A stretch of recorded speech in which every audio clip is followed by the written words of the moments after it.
First You Think is a not-for-profit ministry of the First Unitarian Church of Des Moines. Support us at ucdsm.org today.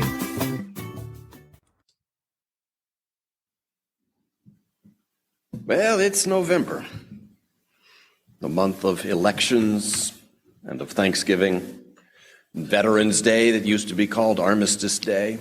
Leaves fill up the yards. Sweater weather segues into parka weather. And our theme of the month this November is interdependence. Now, you might be thinking, what kind of theme is that? It's like saying our theme was bipedalism.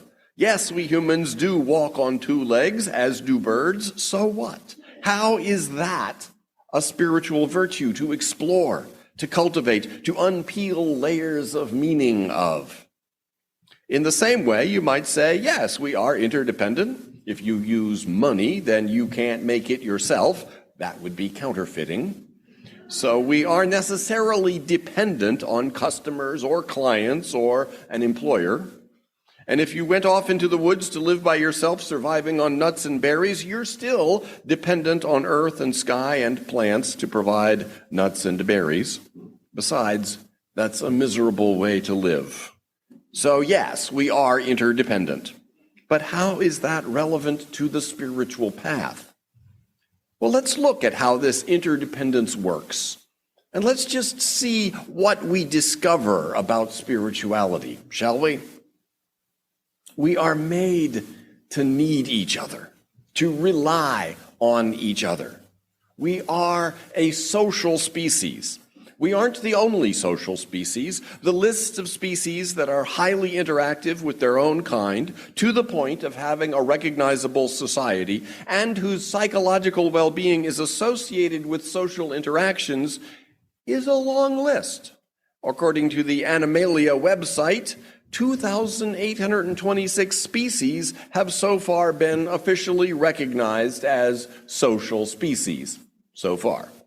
These include wolves, lions, raccoons, rodents, sheep, horses, chickens, ravens, pigeons, and many other bird species, whales and dolphins, otters and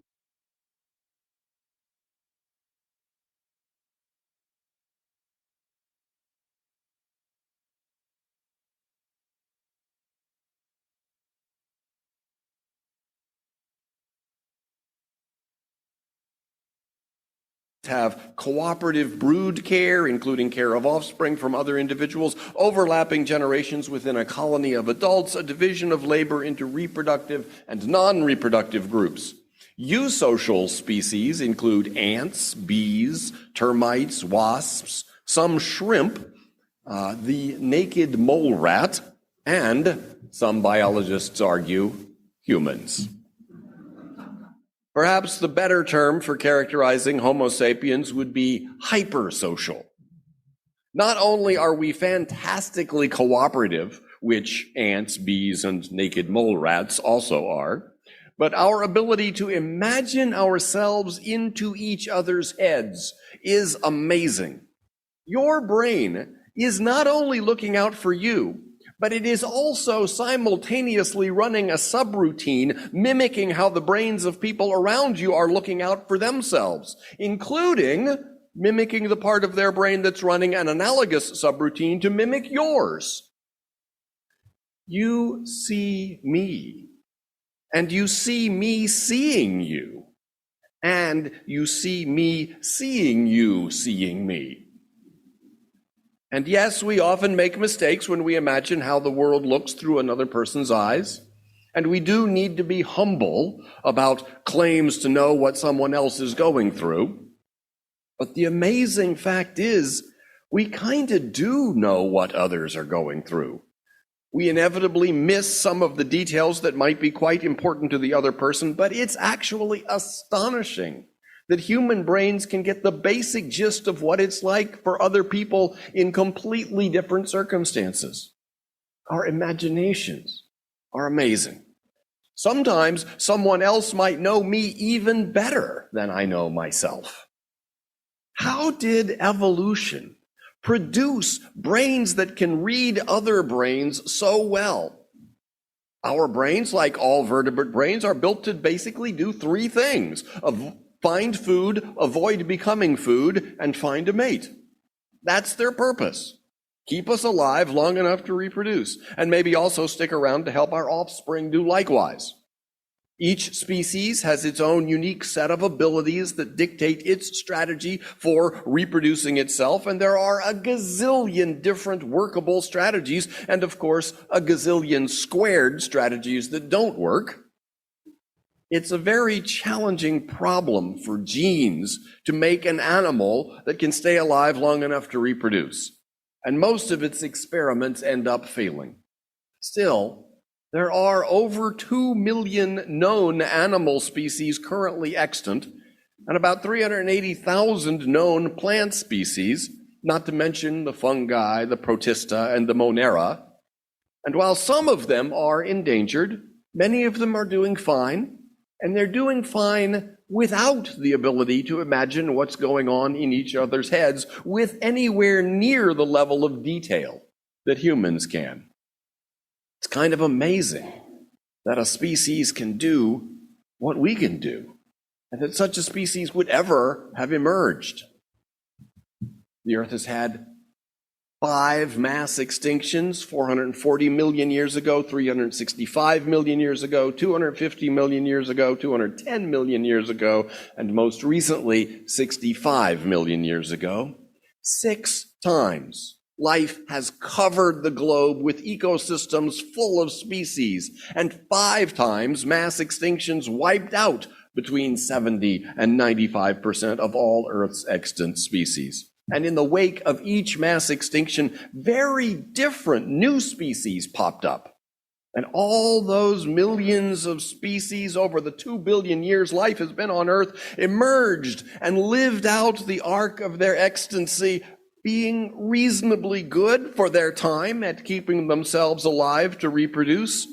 And every one of those millions of species, except a handful in the genus Homo, of which just one species survives today, did so without needing more than a rudimentary ability to imagine themselves into each other's heads. Through this superpower, at some point in about the last million years, our ancestors developed shared intentionality. That is, the ability to share mental representations of a task so that multiple people can work on it. Take something as seemingly simple as one person pulling down a tree branch so that another person can pluck the fruit, and then both of them can share the meal. That's a simple example of shared intentionality. Chimps don't do this. Chimps are highly intelligent and highly social. They have hierarchical leadership structures. They monitor their status within the group. They bargain. They do favors for one another, expecting and usually receiving reciprocation later. Yet even a simple case of shared intentionality seems to be beyond them. We humans are profound collaborators, connecting our brains together to solve problems that single brains cannot. We distribute cognitive tasks. No individual knows everything that it takes to build a cathedral or an aircraft. Our species' success comes not from our individual smarts, but from our unparalleled ability to think in groups, to make bigger brains by interlinking our individual brains. Our great glory is how much we rely on each other's expertise. So even if you could be independent by yourself in the woods surviving on nuts and berries, that would be a miserable way for a Homo sapiens to live, and no sane human manages it for very long. We just aren't made to be that way. We're made to be dependent, not just on the earth and its provisions of food and air, but on each other. And now that we understand that about each other, what shall we do with that understanding? The first thing to notice is that interdependence feels good and is good for us. It feels great to be on a team, working together, contributing our part to a whole that's greater than the sum of its parts. We have this amazing capacity for interlinking our brains, for cooperating and collaborating, for shared intentionality, but we don't always have it fully activated, and we don't always notice the ways that it is engaged. The fact about what sort of species we are becomes a path of our spiritual growth when we commit ourselves to cultivating mindful awareness of connection, interrelationship, and mutual reliance. We can more consciously notice our independence with each other in our hypersociality, and also more consciously notice the interdependence of all life on our planet. As Unitarian Universalists, this is our faith path. Our denomination's current statement of purpose, adopted 40 years ago, describes our covenant in 7 principles, the 7th of which is respect for the interdependent web of all existence of which we are a part. The proposed new statement of purpose includes interdependence as one of 7 values, of which love is the central one. It says, we honor the interdependent web of existence. We covenant to cherish Earth and all beings by creating and nurturing relationships of care and respect. With humility and reverence, we acknowledge our place in the great web of life, and we work to repair harm and damaged relationships. To understand who we are is the central mission of the spiritual quest. And who we are is each other. To commit to live in the unwavering awareness that the self, what I am, is the whole earth, the whole universe. That's the spiritual path.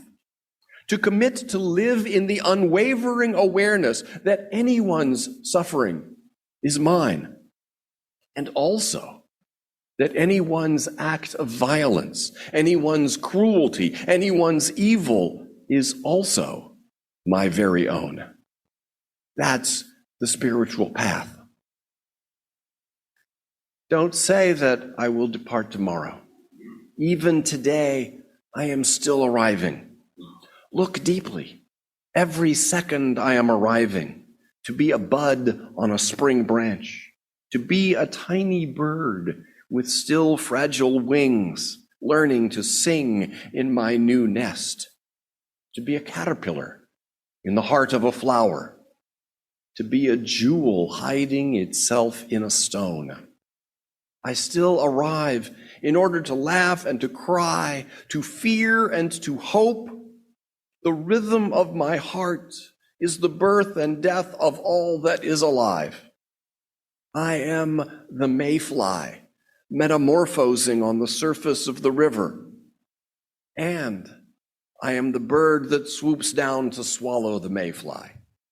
I am the frog swimming happily in the clear water of a pond, and I am the grass snake that silently feeds itself on the frog. I am the child in Uganda, all skin and bones, my legs as thin as bamboo sticks, and I am the arms merchant selling deadly weapons to Uganda. I am the 12-year-old girl, refugee on a small boat, who throws herself into the ocean after being raped by a sea pirate. And I am the pirate, my heart not yet capable of seeing and loving. I am a member of the Politburo with plenty of power in my hands, and I am the man who has to pay his debt of blood to my people, dying slowly in a forced labor camp. My joy is like spring, so warm it makes flowers bloom all over the earth. My pain is like a river of tears, so vast it fills the 4 oceans. Please call me by my true names, so I can hear all of my cries and my laughter at once, so I can see that my joy and pain are one. Please call me by my true names, so I can wake up, so the door of my heart can be left open, the door of compassion. End quote. This awareness is ultimately what spirituality is. It's why I, materialist that I am, use the word spiritual, because this awareness of interbeing is not intellectual, not cognitive, though it includes and draws upon intellection and cognition, nor is this awareness emotional, though it includes and draws upon emotions. There is something not reducible to head or heart, and that is, in short, awareness of interbeing, or even shorter, spirituality. We haven't always seen and don't always see awareness of interbeing as the primary spiritual task. Sometimes the world feels more like a battlefield or a proving ground than like our very selves. Joanna Macy describes the world as battlefield paradigm that some people explicitly embrace and that sometimes sneaks into the thought patterns of all of us. In this paradigm, good and evil are pitted against each other, and we are on this earth to fight on the good side against the evil side. The world is our battlefield. This is the worldview of George Lucas's Star Wars movies. The forces of light battle the forces of darkness. It's not clear in the universe of those movies what's so bad about the Empire, why life for beings throughout the galaxy would really be any better if Luke Skywalker and the rebels were to prevail. But we are told that Luke is the good guy and that Darth Vader has turned to the dark side of the Force, so we cheer for Luke. People for whom some world as battlefield story is the context for making meaning of their lives will be oriented toward courage, summoning up the blood, using the fiery energies of anger and aversion and militancy. The world as battlefield paradigm is good for building confidence. It's a story that reassures you that you are on the right side and your side will eventually win.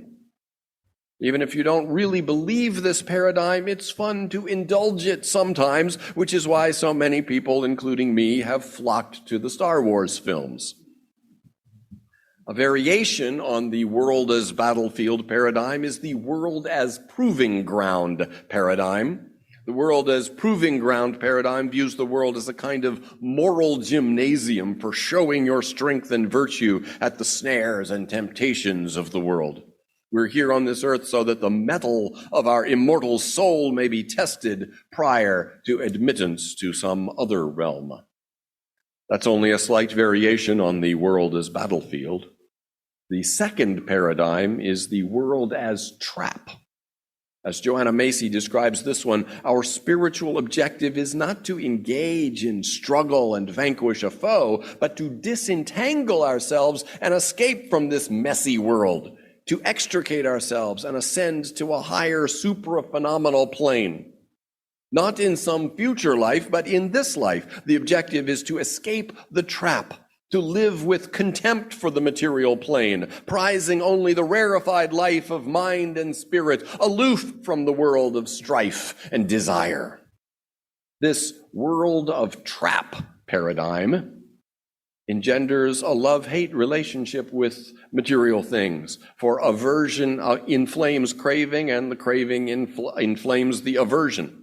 Whenever or wherever you see people vigorously denouncing something and then being caught at doing that very thing, whether it's extramarital relationships or eating fatty foods, we are seeing the playing out of a love-hate relationship that comes from seeing the world as a trap. I have seen people attracted to Buddhism out of a feeling that the world is a trap and a hope that meditation will take them to a place removed from worldly entanglements.